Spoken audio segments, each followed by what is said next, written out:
Ikompli jikber it-taħwit fih dan Transport Malta bil-kap eżekuttiv qed issirlu pressjoni sabiex iwarrab mill-pożizzjoni tiegħu illum qabel għada, iżda dan qed jirrifjuta b'saħħa li jirriżenja.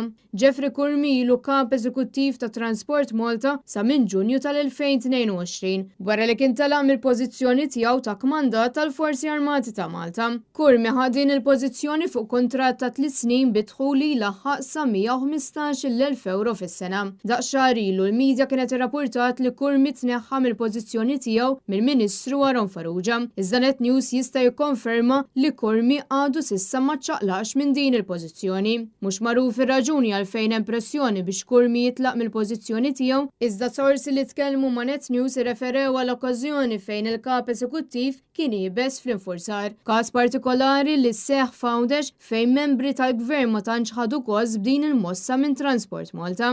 Sorsi oħra qed isemmu taħwit kbir li hemm f'diversi sezzjonijiet ta' din l-entità, tant li ħaddiema qed jażlu li jitilqu jsibu xogħol x'imkien ieħor. It-taħwit qed iwassal ukoll sabiex l-applikazzjonijiet tan-number plates jaqgħu lura b'numru ta' ġranet. Fil-fatt fejn qabel wieħed kien jistenna biss jumejn biex ikollu number plate, issa wieħed qed ikollu jistenna mill-inqas ġimagħtejn għall pjanċa ta' vettura jew mutur.